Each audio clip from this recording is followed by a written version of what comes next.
All right, so now that we've explored molecule properties, let's move into the reaction chamber, where we can simulate how molecules behave in a container. To get started, let's take a look at the reaction chamber section. And once we're here, right-click inside the empty space and select Container. And this creates a simulation space where your molecules will go. Next, click the container setting icon over here.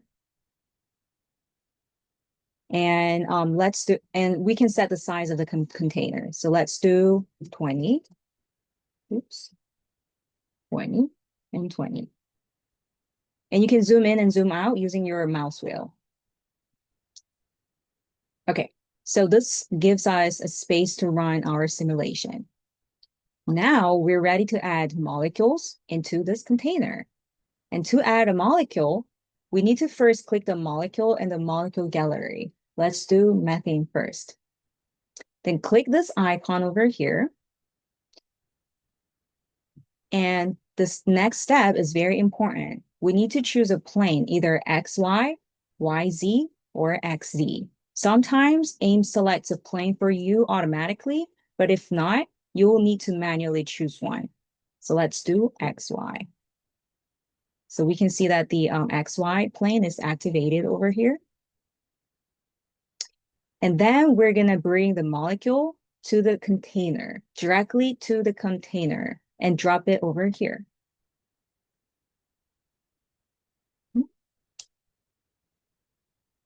And then we're going to go ahead and repeat these steps for each of the 4 molecules. So click this one, and you need to drag it to the activated plane. If you drop it over here, then nothing will happen. You need to drag it to the activated plane, just like this, and this one as well. All right, and we can use our mouse wheel to zoom in and out, just like this, and click and drag it to rotate the view. Okay, so now our chamber is set up and we're ready to run the simulation and see what happens next.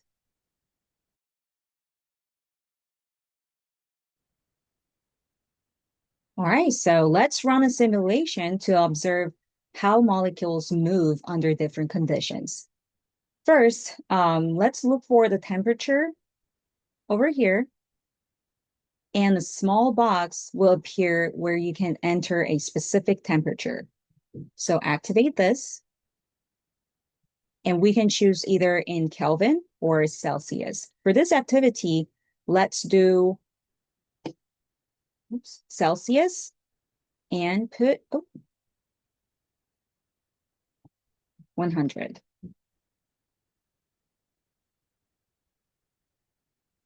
And once the temperature is set, you see the temperature over here. Click the simulation play icon over here to start the simulation.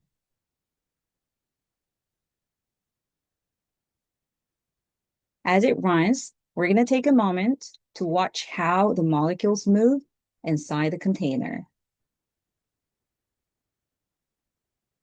All right, and now let's try slowly increasing the temperature, just like this. As we do this, we're going to observe how the motion of the molecules changes.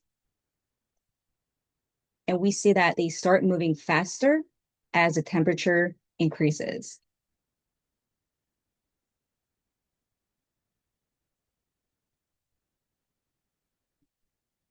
All right. And when you're ready to stop, just click the stop icon over here, pause icon.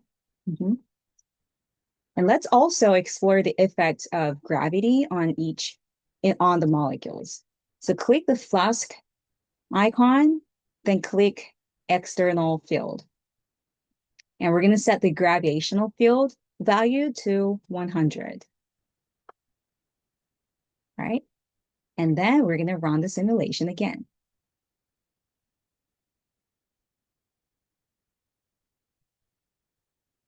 And we see that the molecules respond by moving downward, as if pulled by gravity.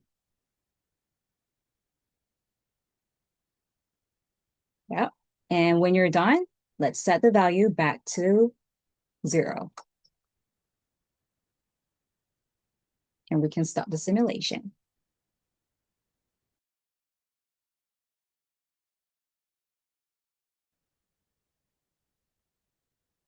All right, and let's rewind the simulations. And then we're going to explore the two different features of AIMS, which are energy graph and speed distribution. So for the first one, energy graph, we need to click this icon over here, the line graph looking icon. Yeah, then you can see the kinetic energy, potential energy, and total energy as simulation runs. And you can, of course, you can increase temperature or decrease temperature. Yep.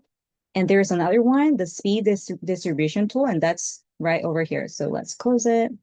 And next to this, there's a bar graph looking icon, and click it.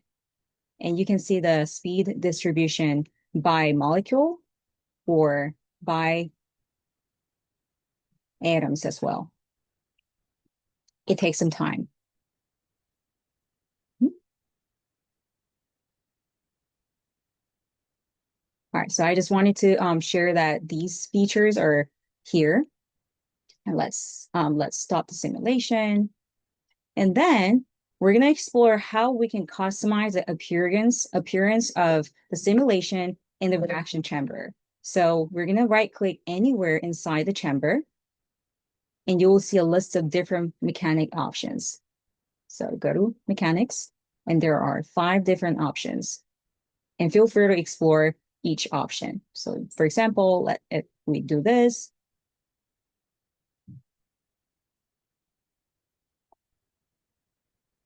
and we can do this, force vectors. Okay, let's stop it. And let's deselect it again.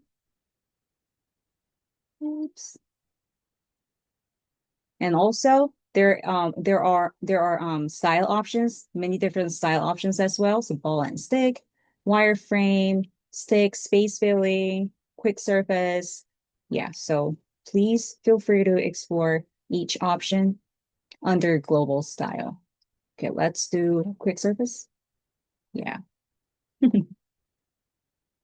let's do balance. Okay, perfect.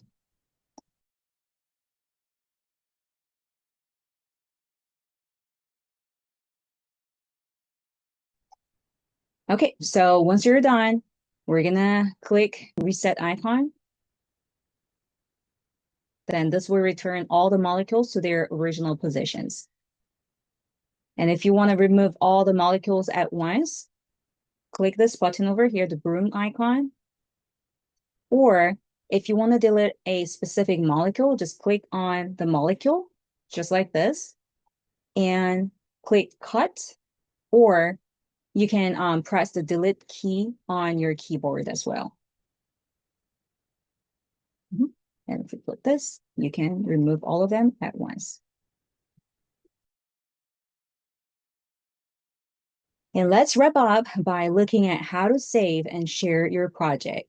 So we're going to go to the main menu, click on project, and you will see several options. You can create a new project. If you want to start fresh, you can save the project you're currently working on. And you can do save as to make a copy with a new name. And if you click open project, you'll see a list of all your saved projects, just like this. Yeah, I have a lot of projects going on over here. Okay. And the option that I want to highlight is generate project links. So go to main menu, project, and generate project link over here. This is especially very important because you're going to turn in your project links for your final assignment. So the option is over here. So click it. Then a shareable link will be automatically copied to your clipboard so that you can paste this link to share it with your colleagues or your students. And when they open that project, they'll be able to save a copy and continue working from there. So let's try this. So the link is automatically copied. If you go to the project, then you will see the same project that you were working on. All right. And one last thing that I want to show you is how to use and customize example projects that are already developed. So let's go back to, there we go. So earlier we looked at some examples on the AIMS homepage, but you can also access them directly inside the platform. So we're going to go to main menu and click examples. You will see many pre-developed projects organized by subject areas. And let's click on a project to open it. And let's take a look. Let's do this. All right. So you can use all the same features and functions in this project as well. And if you want to use it as your own and customize it further, just click Save As. And you can title it, and you can put a description, and you can save it as your own project. And that's it. So we've covered the main features of this platform. And I really hope that this video helped you understand what AIMS can do and how to use it more comfortably. So please enjoy the rest of the meeting, and I'll see you next time. Bye.